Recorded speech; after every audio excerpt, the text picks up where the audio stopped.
السلام عليكم ورحمة الله وبركاته. ازيكم يا حبايبنا؟ عاملين ايه؟ يا رب تكونوا بخير دايما وسعادة يا رب. ابطال البث المباشر، ابطال التعليقات، ابطال التليجرام، ابطال المشاهدات، ابطال الناس المشتركين حبايبنا جوه مصر بره مصر، جوه القناة بره القناة، ان احبكم في الله. ازيكم يا حبايبنا؟ عاملين ايه؟ يا رب تكونوا بخير دايما وسعادة يا رب. طبعا يا حبايبنا النهارده الموضوع هيتكلم، طبعا احنا مش هنعرض حمام ولا هنعالج حمام ولا هنتكلم عن أكل حمام ولا الكلام ده. طبعا هنتكلم على بعض غلطات أنا وياكم، هنتكلم على بعض غلطات في تربية الحمام وبيقع فيها أكتر من واحد، وبيرجعوا يشتكوا إن هما عملوا الغلطات دي. فطبعا يا جماعة احنا هنصحح الغلطات دي للناس عشان برضو الناس تقدر تستفاد. ما لازم نوضح لك الكلام ده عشان خاطر انت تستفاد وانا استفاد، عشان خاطر اخواتنا المبتدئين كمان يستفادوا. طبعا يا جماعة في أخطاء كتير أوي في بعض من الناس بتوجع فيها. طبعا احنا اتكلمنا قبل كده عن موضوع ازاي تجوز الحمام وانت بتدخل نتاع الذكر الكلام ده. طبعا في ناس برضو بتوجع في الغلطات دي، واحنا عملنا فيديو قبل كده واتكلمنا عن موضوع الطريقة الصحيحة اللي انت تجوز بها الحمام بتاعك عشان الحمام بتاعك يديك انتاج بسرعة. تمام. وعملنا لكم الفيديو، واللي طبعا ما شافش الفيديو على القناة يقدر ان هو يخش على القناة ويشوف الفيديو اللي احنا عملناه عن الطريقة الصحيحة لتجويز الحمام. طبعا انا بنلاحظ بعض الناس وبشوف على الواتس، على جروبات على الواتس وعلى جروبات على الفيس، تمام، في ناس بتشتكي من حوار البيضة اللي مخصبة والبيضة اللي مش مخصبة. ابو مليكة ده انا عندي قص حمام بيض بيضتين، بعد 5 ايام بكشف على البيض لقيت ان البيض واحدة مخصبة وواحدة مش مخصبة، فشلت اللي الفاضية اللي هي ما فيهاش تخصيب وسبت اللي مخصبة تحت الحمام. مبدئيا انت سبت البيضة اللي مش مخصبة تحت الحمام، يبقى انت قعدت حمامك شهر على حصواية واحدة. تمام. انت قعدت حمامك شهر على حصواية واحدة تحت قص الحمام، بياكل ويشرب وعلاجات وفيتامينات ومش عارف ايه وموال ومراعية ومتابعة وكلام من ده على حصواية واحدة. طبعا بتلاقي عنده قص كمان نفس الكلام، حصواية مروقة وحصواية شغالة. تمام يا جماعة. فبرضك بيسيب الحصواية اللي شغالة تحت برضك الحمام، يبقى كل قص منه تحته حصواية واحدة. طبعا انت كده ما انتش شغال صح.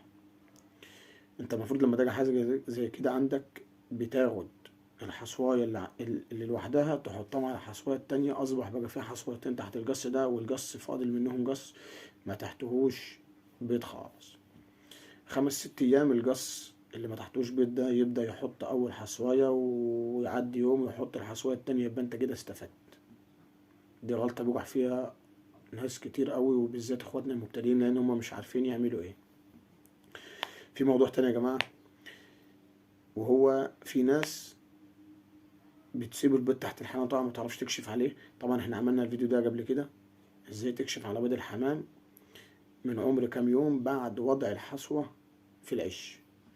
طبعا في ناس بتسيب البيض عندها بالاسبوع والاتنين والتلاتة وما بتكشفش على الحصى اللي تحت الحمام وتعرف اذا كان الحصى ده مخصب او مش مخصب. طبعا برضو بعض الناس بتشتكي من الموضوع ده، تقول لك انا الحمام راجد بقاله 15 يوم على بيض والبيض ما طلعش، واللي يقول لك ده الحمام دخل على 20 يوم والبيض ما طلعش. طب ما تبص على البيض عندك، شوف البيض مخصب ولا لا. اللي يستفزك اكتر ان هو يصور الحصوايه، تمام، بيصور الحصوايه البيضه ويقول لك هي كده مخصبه ولا مش مخصبه. طب ما هي واضحه قدامك ان هي مش مخصبه. يا جماعه دي اساسيات انت المفروض اصلا تعملها في موضوع تربية الحمام، لأن الحاجة دلوقتي بقت مكلفة. يعني كيلو الكلفة النهاردة يعني 25 و26 و27، وإن شاء الله هيوصل 30، لأن طبعا كل حاجة عمالة تزيد زي ما انتوا شايفين. فكون إن انت تقعد الحمام عندك بالنظام ده ومفيش مراعية، لا انت تجنب نفسك خالص بقى، ما تدخلش نفسك في موضوع ربية الحمام دي خالص، عشان خاطر انت كده هتخسر ومش هتستفاد بحاجة. يعني انا شايف نفسي مش هنقدر ان انا اتابع الحمام عندي، لا يبقى انا اركن نفسي خلاص عن موضوع تربية الحمام دي واشوف لي شغلانة تانية. تمام يا جماعة. الحمام يا جماعة عايز متابعة. الحمام بيض من تاريخ كام يوم تترخ.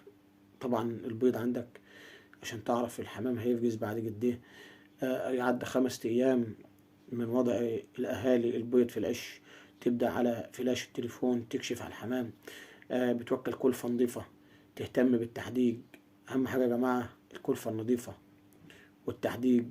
التحديق ده يا جماعة مكون من حاجات كتير، اللي هو الصدف والحجارة الحمراء والحجارة البيضاء وطوب من الأرض الزراعية، طبعا ده بتطحنوا مع بعضه، وملح طعام. تمام. الكلام ده يا جماعة وبتقلبهم في بعض، طبعا ده كلها فيتامينات، لأن التحديق ده بيساعد الأهالي بيساعد الذكر على تخصيب على النتاية بالطريقة الصحيحة، ويطلع البيض عندك مش مروج. فأنت يا جماعة أهم حاجة عندك النظافة، ده أهم حاجة.